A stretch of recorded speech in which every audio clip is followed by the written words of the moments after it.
Thanks to everyone who have subscribed. If you have not, please do. And thanks for coming out here. I really appreciate you. Hello, everyone. You're welcome to Apple Line Media. So this week we're starting something new and fresh. I'll be releasing it every Saturday morning. It's called the Highlights of the Week. Yes, the Highlights of the Week. Supposing, for instance, you have missed some important news that you should have taken note of, you should have paid attention to, and somehow you didn't quite follow us because, life happens, and you missed some beats. What we'll be doing at Highlights of the Week every Saturday morning is taking you through all the highlights of the week, the most important news, what you should be aware of, what you should be informed about, things you might have missed here and there, and so on and so forth. By the way, good morning, good afternoon, good evening, everyone. Thank you to every one of you, whatever time we're reaching you today. Apolline Media is starting something fresh. Woo! Yes, so we are getting there. We are starting something new, something fresh, and it's called the Highlights of the Week, where we'll be taking you through issues and incidents and things that have happened, and perhaps the ones you have missed. So, first on the list today, as we're looking at highlights of the week, is Aisha Buhari, President Muhammadu Buhari's wife and daughter escaped plane crash. Yes, that happened during the course of the week.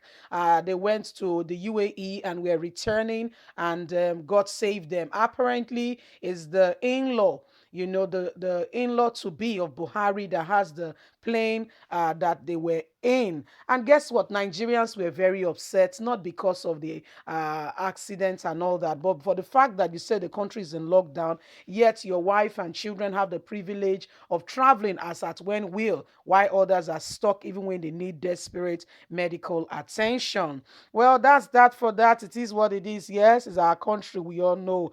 Another highlight of the week, INEC makes stumbling, they made proper discovery, and they were in Edo State to get prepared for the election, not just the commissioner of INEC being there, but to also speak to the traditional leaders as to how prepared they are, how ready they are. And INEC was in Benin City, which was quite good because the Oba was there to ask some questions, very informative and very educating, where they were able to explain to the people things they have put in place in preparation for the Edo State election. Things like the new technology, the zip file, where people will be able to know the activities of what goes on in the polling unit and be able to follow the live transmission. Yes, and we were able to reiterate and say these are good initiative that could better and make the process and the experience more transparent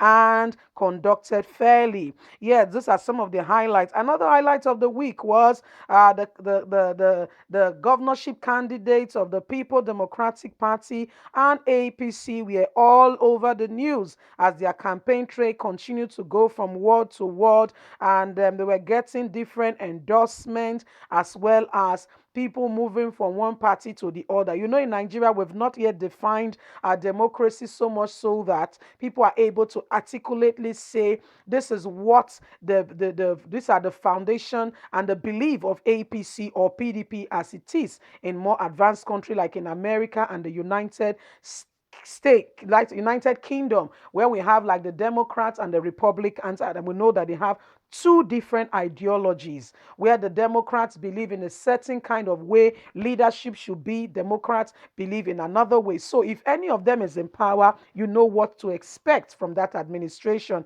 Also in the United Kingdom, along they have other parties as well, but these are the two big guns. Along in the United Kingdom, we have what we call like the Conservative and the Labour, like I earlier said, along with other parties, but not as prominent and as big as these two parties. And we know what this, You know what these two big parties stands for? For instance, the Labour believe that the government should spend more, open the doors to more immigration here and there. The Conservative will rather say, let us save money, see where we can have courts, and let us, be more discreet about immigration. So whichever government is in power, you are able to actually know what the privilege and the leadership of the day truly stands for. In Nigeria, our democracy is not yet as defined as to what PDP or APC stands for. Hence the exodus movement from APC to PDP and any other party. Yes, another big story of the week that we had was Adams Oshomole. Hey, this man, there is just something about him.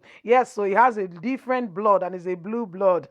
That's on the lighter mode. This man was in Aso Rock during the course of the week to discuss with President Muhammadu Buhari with regards to the elections around the corner. Well, did not quite go well because I don't think he'll be going to the presidency anytime soon. He went there with a stinge that brought out an order that the presidency is not quite happy with what happened. Himself and the chief of staff of President Muhammadu Buhari were caught in a video, yes, a recording of them talking about arresting some personalities before the election, apparently from the People Democratic Party. And guess what? People Democratic Party did not take it easy, or they blew it out of proportion. I'm talking about press conference upon press conference, even calling on the EU and UN to say, please confiscate their diplomatic passport. They should not travel as a form of punishment. And the presidency reacted, oh, not a small way, to the extent that in Lorry, Imam had to call for prayer for Ibrahim Gambari, saying, please let us pray that he ends his tenure with peace, because it was causing rumbling all over the political atmosphere. Another big event we had in the week was Erufai.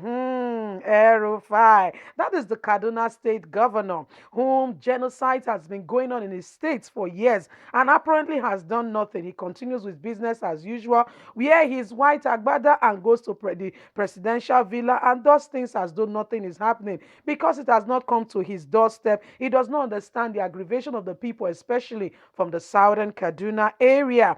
And so NBA, the Nigerian Bar Association, which invited him initially to speak at a very prominent event, withdraw the invitation, which led to the northern lawyers saying that they are going to form their own NNBA. That is still the matter ongoing, and we released a statement as to them forming their own, because they felt that what Erufai is being accused of, not regarding human life and human rights being violated in the state, that Olusegun Obasanjo did the same, as well as the person of Wike. Wike is the governor of Rivers State. They are saying, if you would disinvite El-Rufai, you have to disinvite these other two personalities. And the people said, we've not received petition in regards to that. The petition we received from Nigerians were in regards to El-Rufai not coming to speak because he has no example to show.